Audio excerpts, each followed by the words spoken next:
Welcome to Financial Focus, brought to you by GulfCoast Financial Services founder and CEO, John Kuykendall. John and his team of financial, legal, and tax professionals have been providing North Florida savers and investors sound, comprehensive financial guidance for over 30 years, helping you to achieve important life and planning goals. Be sure to like, subscribe, share, and tune in for more Financial Focus by visiting GulfCoastFinancial.net. And welcome into the program. This is Financial Focus, brought to you by the best of the best in financial services, as named by the readers of the Lake City Reporter. 9 straight years and running, more than 31 years, serving proactive North Central Florida savers and investors in formulating the plans and achieving your goals. Ladies and gentlemen, John Kuykendall is here with us. He is founder and CEO of GulfCoast Financial Services, giving us a dose of common sense on our financial investment and retirement related planning and progress. And we always appreciate that, John, especially as we are now in the full swings of football season. Well, yeah, Peter, as we were talking about before the show, football's here. We're talking about it. Everybody's got their fantasy team, and we're moving forward. But retirement, I never had thought about it until you mentioned it, but planning for retirement is like playing a football game or playing sports. We have to plan out. We don't want to fumble in the red zone. And, the red zone is that final yardage before you get to score. And in retirement, that's those last couple of years before you retire. We can't afford to make big bets. We can't afford to have an interception. We can't afford to make mistakes. And so, in that analogy, this is like football. Yep. And well, not everyone a diehard football fan, but it is that time of year. And I think sports in general could be thought of to be a good analogy, because sports takes success in sports, hard work, discipline, practicing good techniques, facing adversity, the risk of loss or injury, and of course the desire to win the game. And I think that's what we want in our financial lives as well. But we'll talk today and have some fun with some comparisons to football and how football can relate to your financial and retirement related plans and progress. And as John stated, number one, don't fumble in the red zone. If you're close to scoring, go ahead and put some points on the board. Protect. John, especially later in the game, I think with the lead, teams tend to get more conservative, both on offense and then the prevent defense as well. They'll give up the small scores if they're way ahead, but they just want to prevent those big scores, those game changers, right? Well, that's right. They can't afford to lose a lot of yardage, and we can't afford to lose a lot of money as we get closer to retirement. So we have to be careful. We have to put, as you said, a preventative defense on our money. We need to make sure that we're allocated properly and that we have the right risk tolerance, and that we're in the right investment. And so certainly as we get older and as we get nearer retirement, that becomes a play that we need to make sure that we do. Also, Peter, when you talk about it, you need to have scoring is about small wins, because a lot of times during the football game, you don't score a touchdown every time. You get a field goal. So you settle for a smaller score to win the game. And that's the retirement. We need to not bet the farm on that long pass. We need to just kind of grind it out 3-4 yards of play, and we'll get there. Right. Yeah. Don't be greedy, right? Take points when you can. Yeah. Take the points when you can get them. Just be careful about what you're doing. No catastrophic losses. And certainly, the market can do that to us.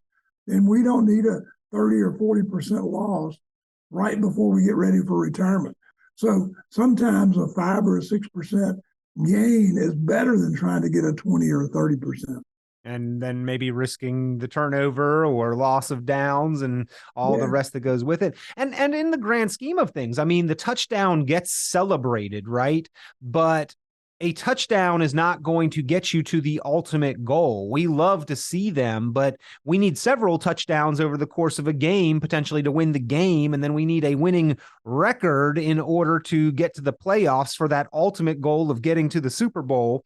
And likewise, if we've got one stock or one account that has done well, of course we like it, we enjoy it, we celebrate it, but that is not getting to the ultimate goal. We've got to have that long-term vision and long-term plan in place. That's right. And, we can't afford to ride that stock as you're talking about, or ride that back so much that they can't participate. We need to take the small gains. We need to, if we've got a large gain in a stock, maybe we need to take part of it and get our money back and then play the game. But we don't need to have bet the farm on one stock or two stocks. And certainly we need to make small gains, small leaps forward so that we can make that ultimate gain. It's hard to make that money back up when you've lost it late in life. Absolutely. And especially with our analogy here, getting sacked, right? On the football field, we try to make forward progress with each and every play. Sometimes that doesn't work out and the quarterback gets sacked. Now, instead of 10 yards to the first down, we may have 15 or 20 yards to the first down. It's much harder to make that ground up. And John, similarly, in our comparison and analogy here to our financial lives, when we take a loss, it means that we've got to make a whole lot more ground up. Well, that's right, Peter. If we take a 20-yard loss, we got to go further than 20 yards in our investment portfolio to bring it back to where we were. We can't just get a 20% return if we lost 20 and say we're even. We're not there. We have fewer dollars to work. So we need to make more than that 20% loss in order to get back to zero. And so we end up losing a year or 2 years or 3 years. And, I think from 2008, talking to the investors that rode that market out, they'll tell you the ones that were retired, they wish they had been more conservative and put that prevent defense into play during that time. Yeah. Well, in football, John, a safety is where the defense tackles the offense in their own end zone, right? And the defense actually puts points on the board and gives the offense of their own team another opportunity. In certain cases in football and in our financial lives, a good defense can at certain times actually create offense for us. Well, that's right, Peter. But when we're doing that defense, we have to, in the financial world, we have to look at taxes. We have to look at estate planning, insurance, all the proper diversification that we have. And, I keep mentioning over and over again on this program that in December of 2025, our current tax laws are sunsetting. So there are some opportunities now for tax saving that we need to be taking advantage of. And we need to be thinking about what we're going to do tax-wise, because taxes are going up in January of 26. We've got to plan proactively for that. The rules of the game can change, ladies and gentlemen. And when we come out after halftime, John, a lot of times we need to adjust that game plan anyway, especially if we know into the future we're going to have a different set of circumstances, some different rules to play by, so to speak. And I think that a lot of people don't make that adjustment, and it can create some difficult implications as we transition from the working career to retirement. We need almost a different playbook, a different game plan there. Well, that's right. We do. We need to have a more conservative game plan. We need to have a game plan that takes into consideration all the aspects of our getting ready for retirement, Social Security, all the stuff that we're going to do, when we're going to take it, how we're going to live, what our income bucket's going to look like, so that we know we have predictable income. But, Peter, I didn't realize this until you told me.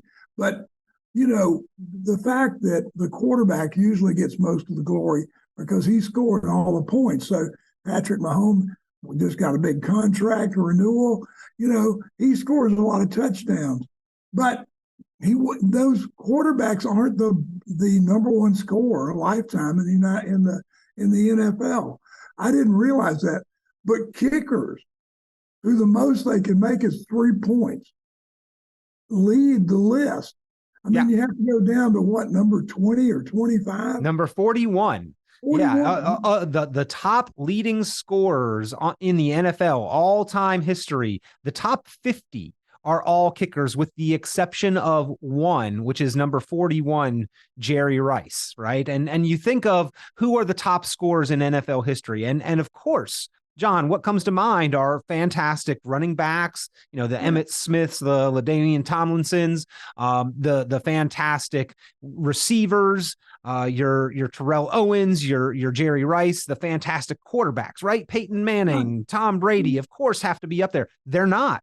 They're actually much, much lower on the list because slow and steady wins the race. Kickers score less per attempt, but more consistently, typically more points per game, and minus some significant injury or something unexpected, John, their careers tend to last much, much longer than those other players that get beat up and bruised a whole lot more often. So as much lampooned and maligned and made fun of as the lowly kickers are, if you look at the list of the top scorers in NFL history, the top of that chart is really all kickers, John. It's pretty impressive and a good analogy for take those small points and make progress every time you're out.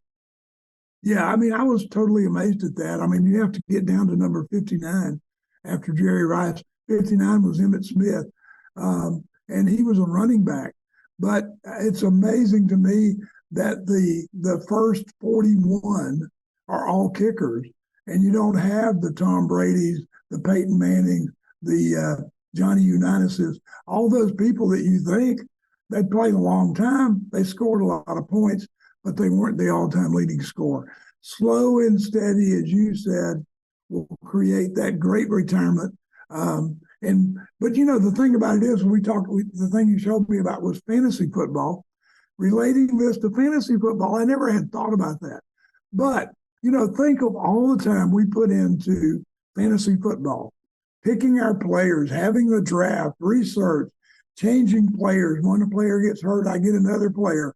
But how many times do we sit and let our 401k ride the market down, never make changes, we never make any adjustments to it because we forget about it. But we can play fantasy football to the nth degree. It just doesn't make sense, does it? It's all for the glory, John. It's all for the glory. if we paid a fraction of the amount of time and attention to our 401k, our investment lineup, which similarly to fantasy football, right? When we have a 401k at our job, we can only choose from the roster of funds that are available. But in fantasy football, if we've got a player who's not performing or who has suffered an injury, we would address that and sub him out so we stand a chance of winning. Why are we not paying enough or as much attention to the lineup of funds that we've got in our 401k? Really beyond me. However, John, I myself probably fall into that same category where the entertainment value of the fantasy football just is a little bit more alluring than the fantasy 401k draft that I've got to do, right? Yeah, well, how many times do we change jobs and leave our 401k where it is, and then we forget about it? We don't make any adjustments to it. We don't know the cost, and we're not maintaining it. When we have that time, at that point in time, we have the option to move it and diversify it into the world, the universe of investments, which is open to us. But as you said, it's the glory, it's the hype, I guess, of fantasy football has become versus the lowly 401k, which a lot of people think is kind of free money. It's out there, but and it'll grow, but I don't have to worry about it. Well, there'll come a point in time when you get older, you're going to wish you worried about it. Yep. Well, your football team may be bound for the Super Bowl or a super bust. Either way, the football season can be an emotional roller coaster. We want you to have that fantasy retirement that you envision. So let's take a little bit more time to address some of the needs that we have in creating and crafting the financial playbook. And John, you and your team do that. You craft that financially focused written retirement income plan for your clients and proactive, conscientious savers and investors in and around North Central Florida, and have done so for more than 31 years, continue to be named best of the best in financial services, 9 straight years in running by the readers of the Lake City Reporter. So many feathers in the cap and lots of thumbs up for the jobs that you guys do there. We appreciate the time. Had a little fun today with the analogy for football season and our financial progress. But ladies and gentlemen, if you want your playbook for winning at the game and making progress in retirement, pick up the phone, give a call. John Kuykendall and his team, 386-755-9018, 386-755-9018. You can also go online, GulfCoastFinancial.net, GulfCoastFinancial.net. Lots of great resources available there for you. John, always appreciate the time. Thank you, Peter. It's great to be here, and good luck with your fantasy football team. And we are not doing so well, John. Thank you. and my real team will have a better season someday as well. Not this season. It's not looking like, but we still enjoy watching, don't we?